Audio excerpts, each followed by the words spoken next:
Good morning, everyone. Join me. Let's have coffee before we start our task and routine.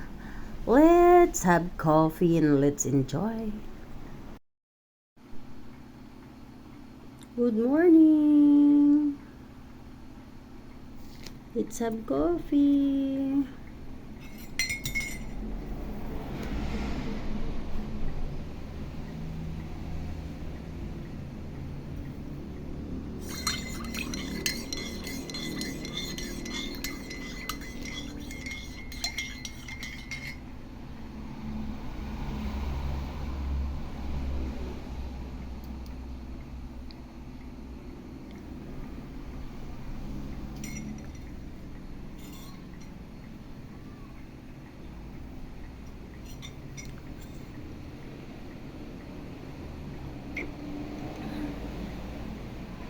Sarap.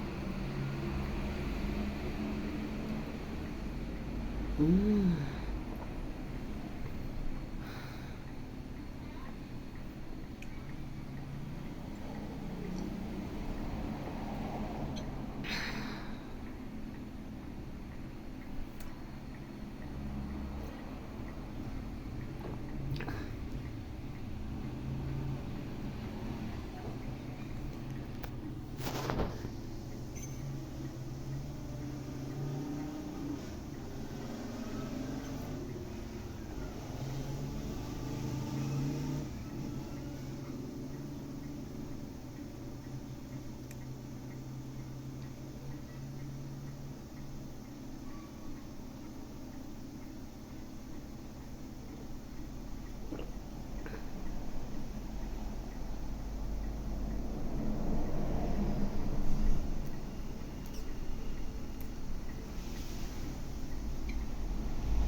Katatapos ko lang maglinis ng sink at kitchen.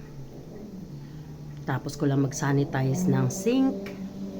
After coffee, magtutupi naman ako ng nilabhan ko. Isang katutak. Ang dami. Pero okay lang yun. Ganon talaga yung task natin sa araw-araw. Guys, gusto kong taniman ang pag-iisip nyo at ang puso nyo ng something na magiging usual sa inyong pag-iisip. Lagi nating isipin pag tayo ay maraming ginagawa na we still be thankful kasi lalo na kung kayo ay nasa katulad na ng edad ko. So, yung iba na mga kaedadan ko, yung iba hindi na nakakakilos, ang daming sakit. Pero ako guys, I am very particular to do the treatment for myself kasi dati akong physiotherapist. So, bless ako ni God na natuto ako ng ganong skills. So, nai-apply ko sa sarili ko, nai-apply ko sa mga kapatid ko. So, nami-maintain namin yung aming good health, no? But at the same time, na-perform ko yung aking mga gawain. But syempre, paminsan-minsan, dahil nga sa ganitong edad na, kahit gaano ka kaingat, nagkakaroon ka ng ubo at sipon. Pero dapat wag tayong mag-rely sa medication like Western medication. What I mean to say is, kung may mga herbal naman, like paragis, or dahon ng guyabano, oregano, pagsamahin mo yung oregano, dahon ng kamyas, at dahon ng kalamansi, napakagaling niya na magpatikal ng ubo. So, hindi mo kailangan mag-antibiotics. And then, yung dahon ng bayabas, i-alternate mo lang yung mga yan, gagaling ka. You know why? Dahon ng bayabas ay malakas ang natural content ng antibiotics and anti-inflammatory, antibacterial. Ganon din yung oregano, sambong. Sambong is hindi lang sa upper extremity, upper organs natin, yun heal niya until down, no? Like sa lalaki, yung kanilang testis, nililinis. Sa babae naman, like yung ating ovary. So, there's a lot of benefits that we can get from drinking herbal medicines rather than intaking so much Western medications that will possibly ruin our liver and will make us kidney issue. So, to prevent that, dapat konting efforts lang. Yung iba tamad kasi, sabihin, oh, pipitasin ko pa yan, huhugasan ko pa yan, lalagain ko pa yan, my goodness. Mas isipin mo na troublesome yung ikaw ay maa-admit. Kasi kailangan mo ng pera, somehow wala kang pera, mangungutang ka pa, din yung uutangan mo, definitely, meron din silang buhay na sariling pinagkakaabalahan, pero dahil sa hindi ka matiis, pauutangin ka, di ba napaka disturbance. So, matuto na lang tayong ingatan yung sarili natin para hindi tayo makaistorbo ng kapwa natin. Pero kung paminsan-minsan nagkakasakit, yes, ako, paminsan-minsan nagkakasakit. But like what I mentioned, napapagaling ko yung sarili ko. Guys, this is where to God. Honestly speaking, I'm a cancer patient. Hindi ako nagpa-chemo. Noong ako ay nasa Singapore, can you imagine nasa Singapore ako? Every weekend pumupunta ako sa Malaysia, sa Penang. Hanggang nakakilala ako doon na mag-asawa, yung babae Pilipina at yung lalaki ay Malaysian. Doon sa kanilang taniman sa bundok, may mga paragis. Hindi lang sa Pilipinas ang may paragis. Sa ibang bansa din. Then, dahil nga may pagkamaldita ako, pag maldita ka sa akin, pero pag mabait sa akin ang tao, mabait ako. So, to cut the story short, nabaitan sila sa akin, guys. Then, dati, nangihingi ako sa kanila ng paragis. Sumasama pa ako sa bundok. But later on, sila na lang yung kumukuha.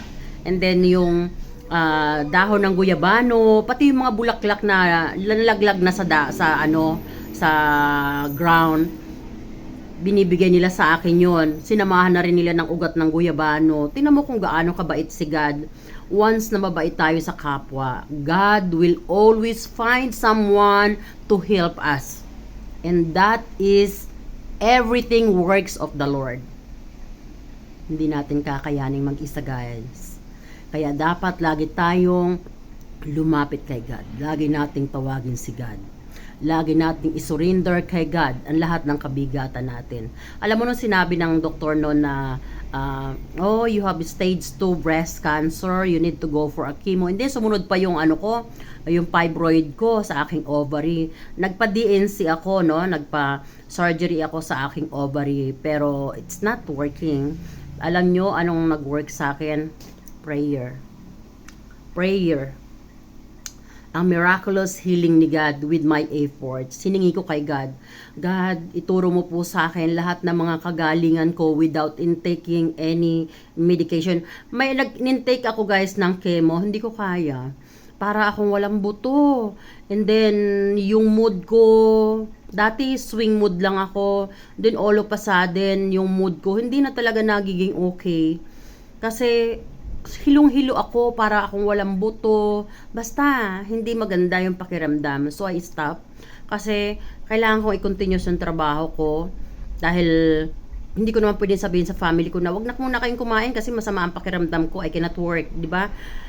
Kahit may sakit ako, guys, tinago ko yon. Ako at si God ang nakakaalam. Nag-battle ako ng cancer ko hanggang gumaling ako. Ako at si God lang ang nakakaalam. Hindi ko na rin sinabi sa mga kapatid ko, hindi ko sinabi sa mga anak ko.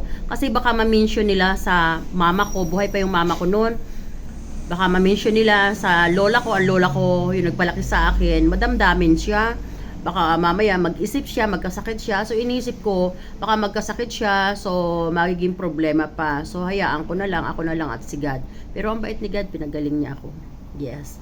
Kaya, what we can learn from this conversation is, everything we battle, everything we suffer, kung ano man yung mga bigat natin sa shoulder natin, let's surrender everything to God.